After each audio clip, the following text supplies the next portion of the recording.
अस्सलाम वालेकुम। अस्सलाम नमस्ते सत श्री अकाल। उम्मीद करता हूँ फिट होंगे, बेहतरीन होंगे, अपनी लाइफ अच्छे से एंजॉय कर रहे होंगे। हम चारों की तरह आज एक और वीडियो, उसका टाइटल है उसका टाइटल है जी, कश्मीर के साबिक फौजी ने बताया कि किस तरह पीएम मोदी ने आर्टिकल 370 को हटाकर सबको बचाया है। और अभी राज धर्मा की वीडियो है जी, ओरिजिनल वीडियो का लिंक डिस्क्रिप्शन में मौजूद होगा। लाजमी इनको भी सपोर्ट करें, हमें भी सपोर्ट करें। मेरा नाम है राणा मोहम्मद अली, मेरे साथ हैं मोहम्मद समीर खोखर, नदीम इकबाल। सरकारी बात होगा। स्टार। नमस्कार, मैं अर्चना तिवारी आप सभी का स्वागत करती हूँ दराज धर्म पर। कश्मीर में ये मेरी तीसरी स्टोरी है और सच बताऊँ, ये जो तीसरी स्टोरी है वो मेरे दिल के बहुत करीब है और मुझे बहुत अच्छा लग रहा है जिस व्यक्ति के साथ मैं आज बातचीत करने जा रही हूँ। और हमारी जो बातचीत है वो आपके समक्ष में पेश करने जा रही हूँ। मैं मिली जावेद अहमद से, जिन्होंने 1993 में महज 17 साल 8 महीने के ये थे और इन्होंने फ़ौज को ज्वाइन किया था। मुस्लिम हैं ये, और इन्होंने फ़ौज को ज्वाइन किया था भारत की एक देशभक्ति को मन में लेकर के कि मुझे भारत के लिए कुछ करना है, अपने देश के लिए कुछ करना है। क्योंकि 93 एक ऐसा वक्त था जब कश्मीर के अंदर मिलिटेंसी पीक पर था और आप ये कह सकते हैं कि उग्रवाद जो था उस समय पीक पर था। तो आज मैं जावेद साहब से मिलने वाली हूँ और ये एक्स आर्मी मतलब रिटायर्ड आर्मी ऑफिसर हैं और मैं इनके साथ इनका एक्सपीरियंस जानूंगी कि क्या कुछ इनका आर्मी में एक्सपीरियंस रहा है। और ये बॉर्डर के इलाके में रहते हैं, मतलब आप पीछे अगर पहाड़ देख रहे होंगे तो ये जो है वो पीओ के बहुत नज़दीक है, पाकिस्तान जो है वो बहुत नज़दीक है। और इस जिस जगह पे मैं खड़ी हूँ, बैठी हुई हूँ, उस जगह को मतलब यू शेप में अगर आप देखेंगे तो पूरी तरीके से पाकिस्तान ने घेर रखा है, पूरी तरीके से चारों तरफ से जो है वो पाकिस्तान ने घेर रखा है। तो आप एक ऐसा समझिए कि टापू पर हम बैठे हैं जहाँ पर हमारा देश है और चारों तरफ बाउंड्री के तौर पे पाकिस्तान है। और वहाँ पे एक जाबाज जो है army officer, retired army officer Javed साहब से मैं मिली हूँ। इनसे मिल करके मुझे बहुत अच्छा लगा। तो जावेद साहब, सबसे पहले क्या बोलना चाहेंगे? सबसे पहले मैं बोलना चाहूँगा, मैं भारत माता की जय। मैं जावेद अहमद मलक, पंचायत हल्का रामगी का सरपंच हूँ। मेरी ज़िंदगी का सफ़र बहुत लंबा सफ़र कटा। जब मैं छोटा था, पहले स्कूल पढ़ रहा था, तो जब 90 का दौर आया, उग्रवाद हुआ, उस टाइम घर वाले हमारे को घर से बाहर जाने नहीं देते। जाता है कि यहाँ तक कि स्कूल में भी जाना गवारा नहीं समझते थे। क्योंकि अगर हम स्कूल जाते थे या बाहर कहीं श्रीनगर उधर जाते थे, उनको ये उम्मीद नहीं रहती थी कि वापस घर में शाम को आएंगे। इतने हालात ख़राब थे मैम। उस हालात में फिर 93 में मैंने एक मन बना लिया कि हमने भर्ती फौज में होना है। आपने खुद से मन बना लिया? खुद से मन बनाया कि बनेंगे, फौजी बनेंगे। हत्ता कि यहाँ तक मैम कि अभी मेरा जो नाम था स्कूल में चल रहा था, लेकिन मैं फौज में ट्रेनिंग कर रहा था। नाम स्कूल में चल रहा था? हाँ। आप उस समय स्कूल में थे? स्कूल पढ़ रहे थे और ट्रेनिंग में उधमपुर में कर रहा था। तो तब मेरे फादर से पूछा, भाई आपका लड़का स्कूल क्यों नहीं आ रहा है? क्योंकि मैं सर्टिफिकेट लगा रहा था, उसको फोटो स्टेट सर्टिफिकेट में दे दिया था। आर्जन उधर थी, फोटो स्टेट पर मैं भर्ती हो गया था। बाद में कागज़ आर्जन दिए। तो फिर हमारे फादर ने बोला, भाई वो इधर नहीं है, वो भर्ती हो गया, वो ट्रेनिंग कर रहा है अभी उधर उधमपुर। तो 93 में मैं भर्ती हुआ। मैं 9 महीने की ट्रेनिंग करके, लगभग हमारे को पूरा साल ही लग गया ट्रेनिंग सेंटर में। ट्रेनिंग 9 महीने की, 2-3 महीने पहले ऐसे ही 0 वीक चलते हैं, 1-2 वीक। 1 साल के बाद ट्रेनिंग पास आउट होके हमारी फर्स्ट पोस्टिंग जो हुई वो पंजाब में हुई। कौन से इलाके में? पंजाब में? अमृतसर में। अमृतसर में हुई। और हम तो खालिस्तान भी मांग करने वालों की भी बहुत हाँ, उस टाइम तो खालिस्तान थोड़ा सा ठंडा हो रखा था, पीपर नहीं था। खालिस्तान था लेकिन थोड़ा ठंडा हो रखा था। तो उस टाइम हमारी पोस्टिंग अमृतसर में गया मैं, वहाँ रहा मैं 1.5 साल। अच्छा। तो 94 में गया मैं, 95 मई जून में मैं वहाँ से हमारी पोस्टिंग हुई उधमपुर। अच्छा। वापस आए हम उधमपुर में। जम्मू उधमपुर में रियासी। हाँ, रियासी में थे। रियासी में रहे हम मैम 3 साल। और रियासी में जब हम 95 में आए, उस टाइम गवर्नर राज था जम्मू कश्मीर। 95 में गवर्नर राज था जम्मू कश्मीर में। तो 95 में लास्ट में सरकार बनी नवंबर-दिसंबर में। हम मार्च अप्रैल में चढ़े, 96 में सरकार बनी थी। उस टाइम सरकार फारूक अब्दुल्ला की बनी थी, नेशनल की बनी थी। तो जब हम आए तो वहाँ उग्रवाद बहुत पीपा था। हत्ता कि हम को कदम कदम पर हमारे को खतरा था। हर कदम पर हम जब उधमपुर में चलते थे खतरा था। वहाँ पर उधमपुर में ये था कि वहाँ के लोगों की ये डिमांड थी कि उधमपुर एक बहुत, आप नहीं गए, बहुत पिछड़ा इलाका, पीछे जो तहसील मोर है उस एरिया में हम पीछे थे। वहाँ पर जैसे हिंदू पंडितों के घर जैसे एक गांव है 100 घर का उसमें 3 या 4 घर हिंदू होते थे, पंडित के घर। हमारे को खाली उनकी प्रोटेक्शन के लिए लगाया गया था। हम वही खाली उनके प्रोटेक्शन थे, जो जहाँ 10 घर हिंदुओं के थे वहाँ हमारी एक सेक्शन रहती थी, दिन में भी तो रात में भी, ताकि इनको कोई खतरा ना हो। फिर हमने उनको ट्रेनिंग दिया, फिर उनको हथियार भी दिए 303 पंडितों को। हाँ 303 रफलें भी उनको इशू की गवर्नमेंट की तरफ से, कि अपनी सेफ्टी के। हो सकता है कि 24 घंटे किसी टाइम आपके पास फौज ना हो, ऐसा मसला आ जाए आप पे और ख़तरा आ जाए कि आप खुद अपनी सेल्फ खुद कर सकें, अपनी हिफाजत खुद कर सकें। तो 303 भी इशू की थी। तो वहाँ रहे हम मैं 3 साल उधमपुर में। उधमपुर में। 3 साल। अब मैं इसके बारे में आपसे पूछना चाहूँगी, जैसे आप जब फौज में गए तो परिवार वालों ने तो बोला होगा क्या ये क्या कर रहे हो, फौज में क्यों भेज रहे हो? रिलेटिव ने बोला ये किस लिए किया, अभी छोटा था। लेकिन घर वालों ने मना किया था, घर वाले भी नहीं, मेरा बड़ा भाई था वो भी नहीं मान रहा था, फादर मेरा था वो भी नहीं मान रहा था। मैंने बोला नहीं, मेरे को जाना है, फौज में जाना है, मैं और किसी में नहीं जाऊँ। क्योंकि जब हम पढ़ते थे, मैं जो हमारे साथ लड़के थे जो लंबे होते थे, ज़्यादा हाइट के लंबे 6 फुट 7 फुट, हम उनको बोलते थे आप फौजी हो। क्योंकि हम तब देखते फौज के लंबे जवान होते थे, हम बोलते थे आप फौज के काबिल। लेकिन वो मैं वहीं रहे, वो लंबे, हम फौज में चले गए। आप फौज में चले चले गए, क्या बात रहे और हम फौज में चले गए। हम बोल रहे उनको थे लेकिन चले खुद गए। ठीक है। तो जब 95 में आप बता रहे हैं उधमपुर में जब आपकी पोस्टिंग थी, आपने 303 जो है वो आपने मतलब गवर्नमेंट की तरफ से 95 के समय इशू किया गया, कुछ पंडितों को बंदूक भी मतलब उनको दी गई अपनी सेल्फ डिफेंस के लिए। तो उस समय का कैसा दौर था भाई साहब, मतलब दौर के बारे में थोड़ा सा? दौर में इतना खतरनाक था कि कोई भी घर से निकलता था उसको ये उम्मीद नहीं थी कि शाम को मैं वापस घर में आऊँगा। मतलब सड़कों पे कैसे, जैसे नंगी राइफलें या फिर AK-47 सड़कों पे ऐसे जा रहा है? मैं सामने तो नहीं, अब सिविलन जो थे उनको पता होता था। मैं फौज एक ऐसी होती है, फौज जैसे एक टारगेट होती है, किसी चीज़ को हम चुनेंगे कि ये हमारा टारगेट है। अब उग्रवाद के लिए हम टारगेट थे, फौजी टारगेट थे कि फौज चल रही है, सामने चल रही है। अब हम उग्रवादी को जानते नहीं है, हम उग्रवादी को पहचानते नहीं है, उग्रवादी फौज को जानता है। अब यहाँ अगर उग्रवादी छुपा होगा, ये फौज चल रही है, उग्रवादी इनको देख रही है फौजी हैं। अब हम फौजी हमारे साथ 4 हैं, मैं अभी हम 3-4 हैं। अब हम 3-4 में अगर कोई उग्रवादी यहाँ होगा, उग्रवादी होगा, उसको पता है कि सिविल कितने तो फौजी कितने हैं इसमें, क्योंकि हम उनके टारगेट में चल रहे हैं।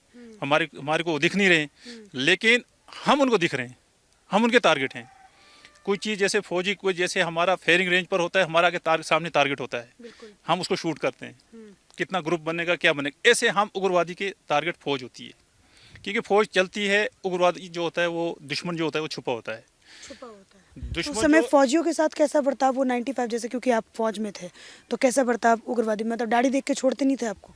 दाढ़ी तो हमारे दाढ़ी तो फौज में दाढ़ी तो हमने रखी जब पेंशन आए घर में। फौज में कौन दाढ़ी रखता है? फौज में दाढ़ी होती ही नहीं है।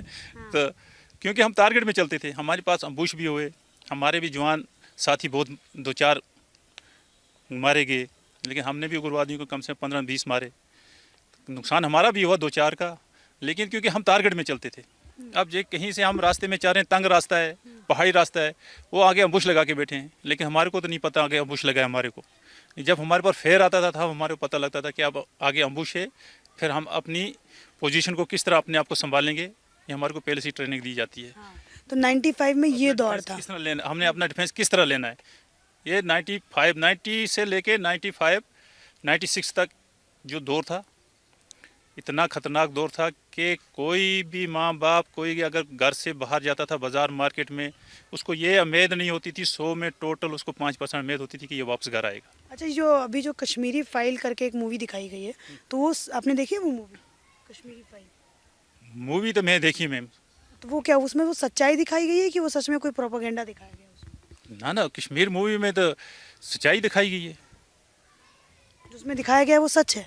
सच, कुछ सच है, कुछ फिल्म अच्छा इंडस्ट्रीज वाले कुछ और वो अपना बनाते हैं, अपना वो उसके लिए। सच्चाई हम माने कि 80% उसमें सच होगा? हाँ 80% तो होगा। कुछ तो अपोजिट एकदम पूरा, तो जो भी फिल्म बनेगी पूरी सच्चाई पर होती नहीं है। वो तो उसके अगर पूरी सच्चाई दिखाएंगे फिल्म चलेगी नहीं। लेकिन 80% भी अगर सच्चाई माने तो भाई कितना बुरा दौर था वो। बहुत बुरा दौर था वो, क्योंकि घर से कोई बाहर नहीं निकलता था। अच्छा, फिर उसके बाद जैसे उस समय की सरकार, फारूक अब्दुल्ला साहब की सरकार थी, तो सरकार क्या कर रही थी? सरकार तो फिर 95 लास्ट 96 में बनी। तो 96 में सरकार बनी, लेकिन हालात हालात कहाँ सुधरे? हालात 2000 तक तो बिल्कुल हालात, 2000 के बाद धीरे धीरे हालात थोड़ा कंट्रोल होते गए। अच्छा, जो एमएलएज वगैरह चुन के जाते थे वो कुछ नहीं करते थे उन उग्रवादियों का? एमएलए क्या करेगा? एमएलए खुद छुपता था, प्रोटेक्शन लेके एयर कंडीशन प्रोटेक्शन लेके घूमता था, तो वो क्या करेगा उग्रवादी को? उग्रवाद को जो संभाले वो तो फोर्स का ही काम था। जो लड़ती है फौज लड़ती है या पुलिस लड़ेगी, तो जो एमएलए जो मिनिस्टर होते हैं उनको कौन, और कोठियों में होते हैं उनको वहाँ चिड़िया पार नहीं मार सकती है। तो वहाँ पे लोग वोट करते थे, जैसे 96 में जो सरकार बनी थी तो उसमें लोगों ने वोट किया था, तभी तो वो चुन के आए होंगे। वोटिंग अब मैं वोटिंग ऐसे हुई, उस टाइम वोटिंग हुई नहीं। अब जैसे ये सेठ का इलाका है, जैसे उड़ी है, ये बॉर्डर एरिया है, यहाँ तो वोटिंग कम से कम 90% हुई। उस समय? हाँ, उस समय भी जब तक बिल्कुल, लेकिन कश्मीर में 1-2% वोटिंग हुई। वोट नहीं करते थे उस समय लोग? वोट कहाँ करते थे वोट? अब जिसको 2 वोट पड़े, अगर जिस पोलिंग बूथ पे 2 वोट पड़े, 2 एनसी को पड़े, वही उसी की होगी। अब उस टाइम ये दौर था। लेकिन जो ये सेठ बॉर्डर एरिया हमारा, बॉर्डर बेल्ट है, उड़ी है, हुआ टंगडार एरिया है, करना है, टंगडार करना है, यहाँ उधर क्रीडी साइड है, गुरेज साइड है, ये जो पुंछ रजौरी है, ये जो साइड में बॉर्डर एरिया, इसमें वोट पूरे 90% 80 से अबोव होते थे। इसमें फौज की बड़ी भूमिका होती थी? फौज की बहुत भूमिका होती थी। फौज की ज्यादा हुई? वोटिंग ज़्यादा हुई। दूसरा कि फ़ौज के साथ तालमेल है हमारा रहता था, क्योंकि हमारा जो बॉर्डर एरिया है वो सबसे ज़्यादा फ़ौज के साथ उसका रिलेशन रहता है। क्योंकि बॉर्डर के लोग जो हैं वो ये नहीं चाहते कि दंगा फसाद हो या उग्रवाद हो, क्योंकि शांति चाहते हैं बॉर्डर के लोग। क्योंकि बॉर्डर को लोग ऐसे ही फंसे हैं, क्योंकि उग्रवाद होता था, इधर बॉर्डर पर शेलिंग होती थी। जब बॉर्डर पर शेलिंग होती थी, पाकिस्तान वाले जब गोला फेंकते वो हमारे गाँव में लगते हैं आके। अब उससे भी लोग में क्या बेचैनी पैदा होती थी, लोग घर छोड़ के भाग जाते थे। छोड़ के भाग जाते थे। ये बॉर्डर वाले गाँव के मैं स्थिति पर आऊँगी, लेकिन उससे पहले आप मुझे एक बात बताइए। जैसे जब यहाँ पे आज़ाद भारत में पाकिस्तान का झंडा दिखाया जाता था, ठीक है, फिर उसके बाद आज़ाद कश्मीर की बात करते थे। 2 ग्रुप्स थे मेरे ख्याल से, जो एक तो पाकिस्तान में मिलने की बात करते थे कश्मीर को, और दूसरे बात करते थे कि हम कश्मीर को आज़ाद बनाएंगे, ना पाकिस्तान का ना भारत का। हाँ, हम आज़ाद हैं, जैसे पहले इंडिपेंडेंट, पहले की तरह इंडिपेंडेंट होंगे। तो आप जब उन लोगों को देखते थे तो मन में क्या विचार आता? देखा आपने ऐसे लोगों को? देखा आपने? हमारे इधर नहीं, यहाँ सिटी में था। सिटी सिटी में था, झंडे सिटी में चढ़ते, जैसे लाल चौक में घंटा घर में झंडे चढ़ाते थे रातों रात। तो लेकिन इधर हमारे इस एरिया में ऐसा कोई, आपके एरिया में नहीं, जैसे सिटी में ही, आप फौज में थे ना उस समय, तो उस समय जब ऐसा सुनते थे तो क्या मन में आता था? ये तो मैं बताऊं कि जिस देश का आदमी जिस कंट्री में रहता है उसके खिलाफ अगर कोई जाएगा तो अच्छा नहीं लगेगा। आपके सामने किसी ने ऐसी हरकत की थी? ना, मेरे सामने तो ऐसी हरकत नहीं हुई। लेकिन देखो, सबसे पहले जैसे देश है, जिसका खाओ बोला उसकी गुण गाओ। जब हम इंडियन है, हिंदुस्तानी है, हम खाते हिंदुस्तान का है, हम रहते हिंदुस्तान में, फिर हमने पाकिस्तान के गुण किस लिए गाने? बोला जिसका खाओ उसी का गुण गाओ, ये तो एक कहावत है। जब हम हिंदुस्तानी हैं, हिंदुस्तान में रहते हैं, हिंदुस्तान का खाते हैं, हम सब कुछ हिंदुस्तान का है, तो फिर हम पाकिस्तान को किस लिए याद करेंगे? उसका झंडा किस लिए उठाएंगे? पाकिस्तान हमारे को क्या देगा? पाकिस्तान तो खुद भूखा मर रहा है, तो हमारे को क्या देगा? उसकी हालात ही खुद ख़राब है, वो हमारे को क्या देगा? अच्छा, ये तो मतलब ये 90 का दौर आपने मुझे बताया, 2000 तक का आपने मुझे ये दौर बताया कि इतना भयावह था उस समय का। लेकिन जब धीरे धीरे परिस्थितियाँ सुधरने लगी, परिस्थितियाँ सुधरने कब से लगी? कब से? 2000 के बाद धीरे धीरे 96 के बाद सुधरने लगी। अब जब थोड़ी स्थिति सुधर गई, उसके बाद फिर बीच में उसको थोड़ा आग का शोला जैसे लगता है, फिर उभरी। इसमें स्टेट जो पार्टियां थी, एनसी हो या फिर महबूबा मुफ्ती जी की हो, पीडीपी हो, इन्होंने कितना योगदान दिया आपने? अब ये हमारे को नहीं पता। अब जब भी कुछ भी चीज़ होती है, वो जो होती है सरकार होती है, कुछ भी जहाँ पर कुछ भी होगा सरकार की, जब तक सरकार का हाथ नहीं होगा कुछ नहीं होगा। गवर्नर रूल जो यहाँ पे लगा है कश्मीर में, तो ये सही हुआ है कि गलत हुआ है? इसको राज्य से का दर्जा हटा करके यूटी का दर्जा दिया गया है। ये जो 2 डिसीजन यहाँ पे किए गए, एक 370 किया गया, दूसरा इसको यूटी में तब्दील किया गया, और तीसरा यहाँ पे गवर्नर रूल लाया गया। तो आप इन तीनों डिसीजन को सही मानते हैं? तीनों डिसीजन सही हैं, बिल्कुल सही हैं ये। क्योंकि इसमें मेरी मैम एक बात है कि अगर हम डेमोक्रेसी की तरफ जाएं, यहाँ की डेवलपमेंट की तरफ जाएं, वो भी अच्छी हुई। क्योंकि अब जो सरकार बनती है, जैसे यहाँ का एमएलए होगा, अब इसमें यह है कि जैसे यूटी बनी है, लेफ्टिनेंट गवर्नर राज है, जो मिनिस्ट्री होती है उस पर अगर गांव में किसी महकमे से कोई काम नहीं होता, आदमी एमएलए के पास जाता है, वो उसको पीछे से लगाम अच्छी तरह खींचता है, भाई ये डेवलपमेंट आप उस इलाके में क्यों नहीं जा रहे हैं, किसी महकमे को। गवर्नर रूल में भी ये है, लेकिन अभी जो पूरा उस पर वो नहीं, जैसे सेंटर में और सेड में अभी उसका कोई प्रभाव नहीं पड़ा है। नहीं, मैं बात कर रही हूँ, मैं सड़क बिजली की तो बात ही नहीं कर रही हूँ, मैं बात कर रही हूँ यहाँ की सिक्योरिटी की, क्योंकि सबसे बड़ा जो यहाँ का सबसे बड़ा जो मुद्दा रहा है कश्मीर का, वो यहाँ की सिक्योरिटी का रहा है। सिक्योरिटी तो यहाँ बहुत अच्छी रही। क्या इन तीनों चीज़ों की वजह से यहाँ पे जो उग्रवाद है या फिर आप ये कहें मिलिटेंसी है, उन सब में रोकथाम हुआ है इन तीन चीज़ों की वजह से? यहाँ तो मिलिटेंसी तो थी ही नहीं, यहाँ तो आई ही नहीं। यहाँ मैं यहाँ की बात नहीं कर, मैं कश्मीर की बात कर। कश्मीर में तो सिक्योरिटी की वजह से तो मिलिटेंसी खत्म होगी। जब सिक्योरिटी कश्मीर की टाइट हुई तब तो मिलिटेंसी खत्म हुई। अगर सिक्योरिटी टाइट हुई, फौज आई, गवर्नर राज हुआ, फौज और मंगाई, पहले फौज कम थी, फौज और मंगाई, उससे टाइट हुआ, सिक्योरिटी टाइट किया गया, फौज को लगाया गया, फौज का पावर जो है और बढ़ाया, तो उस वजह से मिलिटेंसी कम हो गई। जैसे पत्थरबाज थे, उनको पकड़ा, उनको जेलों में बंद किया, इस वजह से। दूसरे जो थे, जैसे वो पत्थरबाज जो थे, वो दिहाड़ी अपनी लेते थे 500 रुपया। अच्छा, वो दिहाड़ी के ऊपर 500 मिला, जाओ पत्थर 4 मारो वापस। जब उनको फौज ने, पुलिस ने पकड़ के बंद करना शुरू कर दिया, तो जो पीछे थे वो सब पत्थरबाजी अपने आप बंद होगी। जब गवर्नमेंट ने ऊपर से एक्शन लिया, तो उसके बाद एक्शन पर जब गवर्नमेंट एक्शन लिया कि जो पत्थरबाज हैं उनको, पहले पत्थरबाज को पकड़ते नहीं थे, जब उनको पत्थर मार के चले जाते थे, लेकिन जब एक्शन उन पर लेने लगा तो अपने आप बंद हो गए। बंद हो गया। वो तो बंद मतलब होना इसको ही है। आप एक बहुत अच्छा डिसीजन बहुत मानते अच्छा हैं। डिसीजन है। अच्छा, ये पहले भी किया जा सकता था?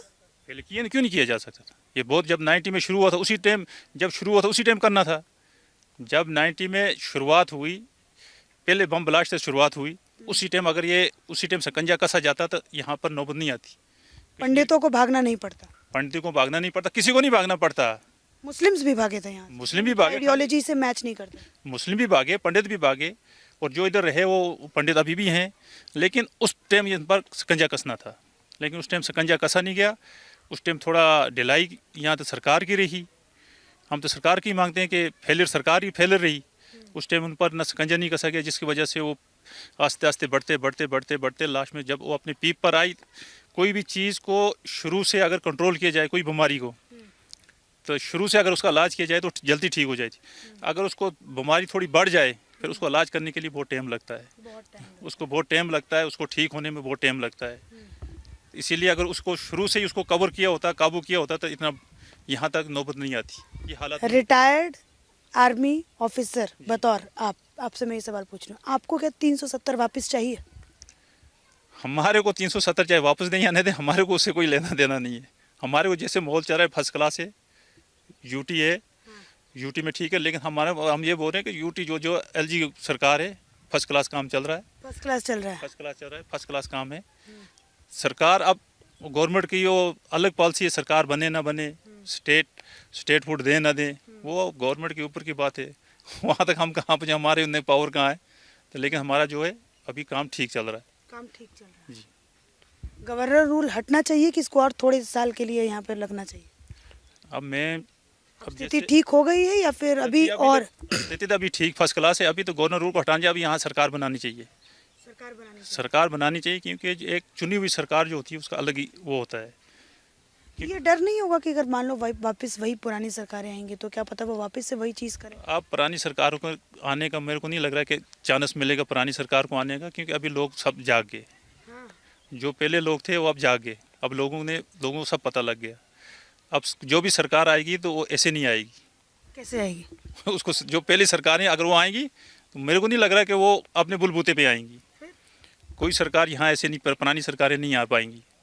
जो एनसी दावा करती है मैं फुल मोहम्मद से आऊँगा, मेरे को तो नहीं लग रहा है कि एनसी की सरकार आए।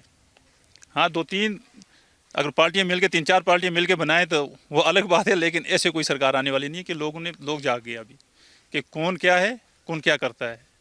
अच्छा, ये आपने मुझे उधमपुर की पोस्टिंग बताई, फिर उसके बाद इतनी सारी हमारी बातें हो गई। और सबसे मुश्किल आपको पोस्टिंग आपकी कहाँ की लगी थी? सबसे मुश्किल मेरे को त्रिपुरा की लगी थी। क्या था त्रिपुरा में? त्रिपुरा में यह था कि वहाँ बीमारी का डर था। वो मैंड मलेरिया होता था, पीएफ होता था, उससे आदमी की जान भी चली जाती थी। क्योंकि हम ऐसे, हमारे को तो ज़्यादा ही, थोड़ा सा एक ही मच्छर काटता बुखार चढ़ जाता था, उससे हम डरते थे। तो बाकी ऐसी हार्ड कोई नहीं थी, सिर्फ वो मच्छर की वजह से। मच्छर ने तंग कर दिया? मच्छर वहाँ बहुत था, क्योंकि मच्छर हुआ था, जिसको मच्छर काटता था उसको पीएफ हो जाता था, मलेरिया हो जाता। उसकी वजह से वो हार्ड था। तो बाकी हार्ड हमारे लिए तो कुछ नहीं है, हम पहाड़ के रहने वाले हैं, हमारे को कहीं चढ़ा दो। वो कोई नो प्रॉब्लम, लेकिन वो मच्छर की वजह से। अच्छा, मुझे एक बार यहाँ पे लोग भी बता रहे थे, यहाँ के जो कैप्टन है वो ही मुझे बता रहे थे कि एक बार ऐसा हुआ था, 2017 में शायद हुआ था 2017 में कि मिलिटेंट यहाँ पे 3 मिलिटेंट आए थे। फिर आप उस समय सरपंच थे, जैसे ना, अभी ना। सरपंच नहीं थे उस समय, आप क्या थे? मैं कुछ नहीं था, मैं आप रिटायर्ड हो चुके थे उस सर, समय? मैं 2014 में आया था। आप 2014 में ही रिटायर्ड होकर के आ गए थे। 2021 में सरपंच बना। 21 में सरपंच बने, तो ये 17 की बात है। तो ये कैसे आए थे, किस इलाके से? क्योंकि यहाँ से बहुत नज़दीक है पीओ के, अगर देखा जाए तो कैसे, मतलब? अब यहाँ तो वो यहाँ से मैम जो ये रास्ता है पीछे से बॉर्डर से निकलते हैं, सीधे यहाँ नहीं रहते हैं। अब यहाँ तो उनको जो गाइड था उनका, यहाँ तो वो रास्ता भटक गया। ये मैं तो लगता हूँ उसका गाइड की वजह से हुआ कि गाइड यहाँ तक रास्ता बदल गया, यहाँ तक गाइड उनके साथ था नहीं। वो सीधे आए और सीधे कैंप के पास पहुँच गए। सीधा कैंप के पास? तो सीधा कैंप के पास ही आ गए वो, सीधा कैंप के साथ घर 2-4 हैं। जब वो घरों के पास से उतरे, घर वालों ने उन लोगों ने देखा वहाँ से, घर वालों ने भाई ये उतरे। फिर उन्होंने फौज को इन्फॉर्म किया कि भाई ऐसे बंदे हैं। तो जब वो कैंप के साथ घर थे उसमें घुस गए। फिर घर वालों ने भी वहाँ उन्होंने पकड़े, दो को पकड़ा। फिर इनकाउंटर शुरू हो गया वहाँ। वो तो फिर 4, आपकी क्या भूमिका थी उसमें? वो 4 के 4 मर गए वो। आपकी क्या भूमिका थी किस में? मिलिटेंट को पकड़वाने में? उस टाइम मैंने हमने को बोला ना कि उस दिन हम पिकनिक जा रहे थे। अच्छा। वो तो हमारे को नहीं पता था कि हम पिकनिक जा रहे थे। हम जब उड़ी पहुंचे तो हमारे को खबर मिली कि वहाँ आपके गांव में इनकाउंटर चल रहा है। तो हमने सोचा यार हमारे गांव में कैंप तो एक है, इनकाउंटर किस जगह चल रहा है।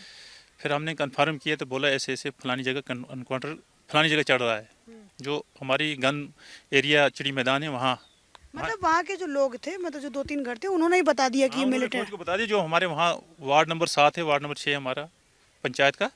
तो उन्होंने उनको बताया फौज का, और पूरा उन्होंने फौज का साथ दिया। उसको उग्रवादियों को मारने में फौज का पूरा उन्होंने साथ दिया। पूरा ऐसे मतलब पूरा साथ दिया। पूरा हेल्प किया फौज का। तो ये थी मेरी इनके साथ खास बातचीत जावेद साहब के साथ, जो मैंने आपको बताया। इनका मतलब मैंने आपको एक्सपीरियंस भी बताया फ़ौज में कैसा रहा, सबसे मुश्किल इनको पोस्टिंग क्या रही वो भी मैंने आपको बताया। और बतौर मुस्लिम है, ये इस्लाम को मानते हैं, लेकिन ये देश को पहले रखते हैं। और इन्होंने, जैसे ही मैंने वीडियो की शुरुआत की, इन्होंने भारत माता की जय पहले बोला। तो शायद अगर ऐसे लोग कश्मीर के अंदर, ऐसी सोच लोगों की होने लगे, तो शायद और अच्छा जो है वो कश्मीर अब हो सकता है। इसी के साथ धन्यवाद। बिल्कुल जी, वीडियो देख के अच्छा लगा। और जिस तरह कश्मीर अभी तरक्की कर रहा है, ये इंडिया सरकार को बहुत ज्यादा क्रेडिट जाता है इस बात का। और कश्मीर के अब हालात बहुत बेहतर हो चुके हैं, और कश्मीरी लोगों की सोच जो है ना वो चेंज हो चुकी है। उन्होंने अपना नजरिया जो है वो बदल लिया, और बदलना भी चाहिए। बड़ी अच्छी बात इन्होंने की है कि जिसका बंदा खाए उसी के गुण गाने चाहिए। जब इंडिया की गवर्नमेंट है सारी फैसिलिटीज कश्मीर को दे रही है, बेसिक उनकी प्रॉब्लम्स हल हो रही हैं, उनको सहूलियात मिल रही हैं, तो फिर उन्हें और क्या चाहिए? और उन्हें तो कोई मसला ही नहीं है। और तरक्की के लिहाज से देखा जाए, फ्रीडम के लिहाज से देखा जाए, तो अभी तो सारा कुछ उनको मिला हुआ है इंडिया की तरफ से। तो ओवरऑल भी इससे पहले भी कश्मीर में स्पेशली वैकेंसीज आती थी, जॉब्स के हवाले से आती थी, फंड्स आते थे, जितनी भी मतलब कि सहूलियात इंडिया में होती थी ना, वो सारी कश्मीर को भी मिलती थी। तो बिल्कुल अच्छी बात है, कश्मीर ने अपना नजरिया चेंज किया, अपनी सोच चेंज की है, तो और ज्यादा तरक्की करे। इंडिया का नाम है अब कश्मीर में, अब सारा कश्मीर जो है इंडिया का नाम भी लेता है। इंडिया ने काम करके दिखाया है कश्मीरियों के लिए, और सारे कश्मीरी इस वक्त जो है वो इंडिया के साथ हैं, और हम कश्मीरियों की तरक्की से बहुत खुश हैं। बिल्कुल जी बिल्कुल। और ये जितना भी इन्होंने बताया है, और ये एक्स आर्मी भी हैं, आर्मी ऑफिसर भी हैं, और इनसे बेहतर कोई भी नहीं जान सकता कि आर्मी में क्या हो रहा है और बाहर क्या हो रहा है। बिल्कुल। तो जो बाहर का बंदा होगा उसको तो पता सिर्फ बाहर का होगा, लेकिन जो आर्मी का बंदा होगा उसको आर्मी के अंदर का भी पता होगा। और उसको उसने साफ साफ कहा कि जो भी ये उग्रवादी आते थे उनका टारगेट हम फौजी होते थे, तो वो सीधा फौज पे ही अटैक करते थे। और फौज के साथ जितने भी सिविलियन होते थे तो वो तो जाहिर है फिर वो भी साथ ही जाते थे, लेकिन फौज को नहीं पता होता था कि ये सिविलियन है या उग्रवाद है। तो ये बहुत मुश्किल ऑपरेशन होता है, और ये वाकई मुश्किल होता है, इसमें कोई शक नहीं है। और लेकिन इन्होंने बताया कि 2000 के बाद जो है वो हमारे इस एरिया के जो है वो हालात ठीक होना शुरू हुए, और अभी जो है वो बेहतरीन हो चुके हैं, और 370 के बाद ठीक हो चुका है। लेकिन उन्होंने ये भी मेंशन कर दिया गवर्नर राजा खत्म हो और दूसरी हुकूमत आनी चाहिए जो लोग चूज करें। लेकिन लोग, उन्होंने एंकर ने भी पूछा कि अगर वही पहले वाली सरकार को, तो उन्होंने कहा अब नहीं आएगी, वाम जाग चुकी है। वही बात जो हम कहते हैं कि पाकिस्तान में बम जा चुकी है और वो उन लोगों को अब वोट ज्यादा नहीं मिलेंगे, तो वही बात वो कश्मीर में भी है अब, कि जो उनका ज़ाहिर है भला सोचेगा, जो उनके लिए अच्छे काम करेगा उसी को ही उन्होंने वोट देना है और उसी पार्टी को उन्होंने वोट देना है। अब ये नहीं है कि वो मुसलमान है या वो कश्मीरी है तो इसलिए उसको सिर्फ वोट देना है, ऐसा नहीं होगा अब। तो अब तो जो पार्टी काम करेगी उसी को वोट मिलेगा और उसी की हुकूमत होगी कश्मीर में। और ये बड़ी अच्छी बात है। और कश्मीर के हालात चेंज हो चुके हैं, कश्मीरी सुकून से आ चुके हैं। जैसे यकीन करें शुरू में हम देखते थे ना वीडियो पुरानी कोई भी होती थी, उसमें कश्मीरी जो है वो मर रहे हैं, पत्थरबाजी हो रही है, कश्मीरियों को गोलियां लग रही हैं, उन्होंने झंडे पकड़े हुए हैं पाकिस्तान के। एक चीज का दुख होता था कि यार ये भी इंसान है, और हम ये दुआ करते कि ये पाकिस्तान में मिल जाए, क्योंकि उस वक्त सिर्फ हम एक रुख देख रहे होते थे। तो हम दुआ यही करते थे कि ये पाकिस्तान बन जाए और इनके हालात ठीक हो जाएं और ये सारा जो भी हो रहा है इनके साथ ना हो। लेकिन अभी इन्होंने जो मेंशन किया है वो सारा कुछ बताया और अभी उनके हालात ठीक हो चुके हैं। बेशक वो इंडिया में है, फिर भी हमें खुशी है कि उनके हालात ठीक हो चुके हैं। अब वो वाली वीडियो हमारे सामने नहीं आती कि कोई कश्मीरी मर रहा है बेचारा, कोई कश्मीरी बम से मर रहा है, कोई गोली से मर रहा है, कोई किसी के साथ लड़ के मर रहा है, तो वो अब वाली वीडियो नहीं आती। तो हमें सुकून है कि चलो जहां पे भी है सुकून तो है ना उनको, कोई इंसान मर तो नहीं रहा ना वहां पे अब। तो इसलिए जो है वो अभी जो है इस लिहाज से बेहतर हो चुका है और कश्मीर बाकी बदल चुका है, इसमें कोई शक नहीं है। और वहाँ के लोग भी जो हैं वो भी अब हिंदुस्तान का, और बात शुरू में जो इन्होंने कही है कि जहाँ का खाना है वहीं के गुण गाने हैं, तो बात बिल्कुल वाकई बेहतरीन बात है। वही बात कि वो कश्मीरी हैं, वो हिंदुस्तान के साथ, वो हिंदुस्तान के साथ देंगे। जिनको ये गलत फहमी कि वो पाकिस्तान का साथ देंगे तो वो उनकी सिर्फ गलत फहमी है, तो वो अपनी गलत फहमी दूर करें। वो इंडियन है, अब इंडिया का ही साथ देंगे। तो चाहे पाकिस्तानी को गलतफहमी है चाहे किसी इंडियन को गलतफहमी है, दूर कर लें अपनी। बाकी इन्होंने वीडियो अच्छी बताई है और उन्होंने अपने ज़िंदगी के हालात के बारे में बताया। और जो जगह उनको कठिन लग रही थी वो मच्छरों वाली जगह थी, तो त्रिपुरा मैंने ख्याल बोला था। तो वहाँ पे जो है मच्छर काटते मलेरिया होता है, ज़ाहिर है बंदा बीमार होता रहे हर आए दिन तो फिर वो तंग हो जाता है बंदा वहाँ पे। तो इस वजह से वो थोड़े तंग थे उस जगह से। लेकिन बाकी ये है कि ओवरऑल वीडियो अच्छी थी, मज़ा आया जी वीडियो देख के और इनकी बातें सुन के अच्छा लगा। बिल्कुल जी। बाकी यार इसमें दो बातें जो है ना मैं करना चाहूँगा।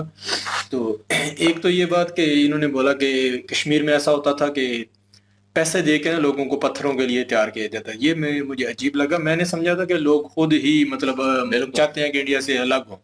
मुझे आज पता चला। ये इससे पहले हम पाकिस्तानी ड्रामा एक दो बना था, वो देखा था, तो ऐसा लग रहा था कि भाई कश्मीरियों का जो जुल्म होता है तो वो इसलिए ये सब कुछ करते हैं या हथियार उठाते हैं, या जो हम लोग देखते थे जम्मू कश्मीर में कि मतलब वहाँ लोग पत्थर उठा के मारते हैं, एक गली से घुस रहे हैं दूसरी से निकल के फिर मार रहे हैं। तो ये मुझे ओरिजिनल लगा था। तो आज इनकी वीडियो से पता चला कि ये ओरिजिनल नहीं था, ये भी सब फेक। ऐसा है पैसा दे के लोग, सियासी लोग ही होंगे पीछे या कुछ लोग होंगे। सियासत ही होती है। तो ये मुझे अजीब सी बात एक नहीं पता चली। और दूसरा ये मैं एक और समझता था कि कश्मीर में ना जो लोग हैं ना मुस्लिम जो लोग हैं इनके ऊपर कब्जा किया गया है। मतलब ऐसा पता चला था कि इंडिया की फौज इधर से घुस गई, इधर से पाकिस्तान की फौज घुस गई, तो दोनों लोगों पे कब्जा कर लिया। अभी जो इंडियन जो कश्मीरी मुस्लिम थे ना जो उधर है उस तरफ थे, तो मुझे लगा था कि वो फौज में नहीं जाते होंगे, वो मतलब अपनी एक्टिविटी करते होंगे, पैसा कमाते होंगे, या कुछ जो है वो ऐसे लगे पत्थर मारने में या ऐसे हथियार उठाने में लगे। तो ये मुझे अजीब लगा कि ये भाई साहब कह रहे हैं कि मैं मुस्लिम था, मैं स्कूल के दौर से ही